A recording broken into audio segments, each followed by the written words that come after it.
MDH chana masala. ಈಗ ಕಡಲೆ ಇರಲಿ, ಹಲಸಂದೆ ಬೀಜ, ಕಪ್ಪು ಕಡಲೆ ಅಥವಾ ಬಿಳಿ ಕಡಲೆ, ಎಲ್ಲವೂ ಸ್ವಾದಿಷ್ಟವಾಗುತ್ತೆ. ಸಂಗತಿಗಳಿವೆ. ಯಾಕಂದ್ರೆ ಇಲ್ಲಿ ಏನೇನು ವಿವರಗಳಿದೆ, ವಿವರಗಳೆಲ್ಲವೂ ಕೂಡ ಲಭ್ಯ ಆಗಬೇಕು. ಆದರೆ ನಾವು ಹೇಳಿದ್ವಿ ಬ್ಲಾಕ್ ಬಾಕ್ಸ್ ಪತ್ತೆಯಾಗಿದೆ ಅಂತ, ಆದರೆ ಇನ್ನೂ ಕೂಡ ಪತ್ತೆ ಆಗಿಲ್ಲ ಅಂತ ಏರ್ ಇಂಡಿಯಾ ಸ್ಪಷ್ಟನೆ ಕೊಟ್ಟಿದೆ. ಯಾವುದೇ ರೀತಿಯ ಬ್ಲಾಕ್ ಬಾಕ್ಸ್ ಇನ್ನೂ ಪತ್ತೆಯಾಗಿಲ್ಲ. ಇದೆಲ್ಲವೂ ಕೂಡ ಊಹಾಪೋಹ. ಬ್ಲಾಕ್ ಬಾಕ್ಸ್ಗಾಗಿ ನಿರಂತರ ನಾವು ಹುಡುಕಾಟ ಮಾಡ್ತಾ ಇದ್ದೀವಿ ಅಂತ ಕೂಡ ಏರ್ ಇಂಡಿಯಾ ಹೇಳಿದೆ. ಇದೊಂದು ಗಾಳಿ ಸುದ್ದಿ ಅಂತ ಹೇಳಿದೆ. ಬ್ಲಾಕ್ ಬಾಕ್ಸ್ಗಾಗಿ ಹುಡುಕಾಟ ಮುಂದುವರೆದಿದೆ. ಅದು ಸಿಕ್ಕ ಮೇಲೆ ಒಂದಷ್ಟು ವಿವರಗಳು ಲಭ್ಯ ಆಗಬಹುದು. ಯಾವ ಕಾರಣದಿಂದ, ಏನು, ಯಾವ ರೀತಿ ತೊಂದರೆ ಆಯಿತು, ಎಂಜಿನಲ್ಲಿ ಏನಾದರೂ ತೊಂದರೆ ಆಯಿತಾ, ಅದಾದ ಮೇಲಿನ ಸ್ಥಿತಿಗತಿಗಳೇನೇನು, ಅದೆಲ್ಲವೂ ಕೂಡ ಲಭ್ಯ ಆಗುತ್ತೆ. ನಾವು ತೋರಿಸ್ತಾ ಇದ್ದೀವಿ.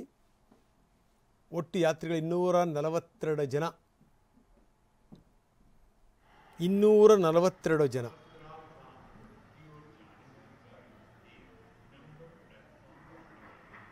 ಯಾವ ಕಾರಣದಿಂದ ಹೀಗಾಯಿತು, ಯಾರ ಕಾರಣ, ಇದೆಲ್ಲದಕ್ಕೂ ಕೂಡ ಬ್ಲಾಕ್ ಬಾಕ್ಸ್ ಸಿಗಬೇಕು. ಸಿಕ್ಕ ಮೇಲೆ ರಹಸ್ಯ ಬಯಲಾಗತ್ತೆ. ಯಾಕಂದರೆ ಆವಾಗ ನಿಖರ ಕಾರಣ ಗೊತ್ತಾಗಬಹುದು. ಈಗಾಗಲೇ ಅಮೆರಿಕ ಸೇರಿದಂತೆ ಹಲವಾರು ತಂಡಗಳಿಗಾಗಲೇ ತನಿಖೆಗಿಳಿದಿವೆ. ವಿಮಾನದ ಡೇಟಾ ಮತ್ತು ಕಾಕ್ಪಿಟ್ನ ವಿವರಗಳು, ಏನೇನು ಮಾತಾಡಿದ್ರು, ಆಡಿಯೋ, ಅದೆಲ್ಲದೂ ಕೂಡ ಗೊತ್ತಾಗುತ್ತೆ. ಕ್ಯಾಪ್ಟನ್ಗಳು ಏನೇನು ಮಾತಾಡ್ತಾರೆ, ಏನು ಎತ್ತ ಅಂತ, ಅದೆಲ್ಲದೂ ಕೂಡ. ಹೀಗಾಗಿ ಬ್ಲಾಕ್ ಬಾಕ್ಸ್ ಸಿಗೋ ತನಕ ಏನು ಗೊತ್ತಾಗಲ್ಲ. ಯಾಕಂದರೆ ಈ ಮೇಲೆ ಹಾರಕ್ಕೆ ಶುರುವಾಯ್ತಲ್ಲ, ಇನ್ನೂ 600 ಅಡಿ ಹೋಗಿರಲಿಲ್ಲ. ಸಾಮಾನ್ಯವಾಗಿ ನಿಮಗೆ ಗೊತ್ತಿದೆ, 36ರಿಂದ 40,000 ಅಡಿ ಮೇಲ್ಗಡೆ ಹಾರಾಡ್ತಾ ಇರುತ್ತೆ ವಿಮಾನ. 30ರಿಂದ 40,000 ಅಡಿ. ಇನ್ನು 600 ಅಡಿ ಹೋಗಿರಲಿಲ್ಲ. ಆಗಲೇ ಯಾಕೋ ಜರ್ಕ್ ಹೊಡೆಯೋಕ್ಕೆ ಶುರುವಾಯಿತು. ಏನೋ ಎಡವಟ್ಟುಗಳಾಗ್ತಾ ಇದೆ ಅಂತ. ಒಳಗಡೆಗೂ ಕೂಡ ಬೇರೆ ಬೇರೆ ಲೈಟ್ಗಳು ಆನ್ ಆಫ್ ಆಗಕ್ಕೆ ಶುರುವಾಯಿತು. ಇವೆಲ್ಲವೂ ಕೂಡ ಅಪಾಯದ ಸೂಚಕಗಳು. ಅದು ನೋಡ್ತಿದ್ದಂಗೆ ನೋಡಿ, ಯಾರಿಗೂ ಹೊಳೆದಿಲ್ಲ, ರಮೇಶ್ ಹೊಳಿತಿದ್ದು.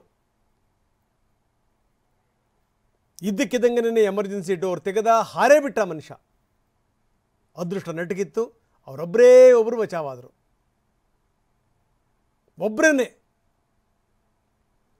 265 ಜನ ಬಲಿಯಾಗುವಂಥದ್ದು ಅಂದರೆ ಸಾಮಾನ್ಯ ಸಂಗತಿನ? ಅದು ಸಾಮಾನ್ಯ ಸಂಗತಿನ? ಜೊತೆಗೆ ಯಾವ ಬಿಲ್ಡಿಂಗ್ ಮೇಲೆ ಬಿತ್ತಲ್ಲ, ಅಲ್ಲೂ ಕೂಡ ಪಾಪ ವಿದ್ಯಾರ್ಥಿಗಳು. ವಾಹ್, ಯಾಕೆ ಈಗ ಬಂತ ಸ್ವಾದ? ಖಂಡಿತ ಈಗ ಬಂತು ಅಸಲಿ ಸ್ವಾದ. MDH chunky chaat masala life ಅಲ್ಲಿ ಅಸಲಿ ಸ್ವಾದ ತರುತ್ತೆ. ಅಸಲಿ ಮಸಾಲ, ಎಸ್ ಎಸ್ MDH.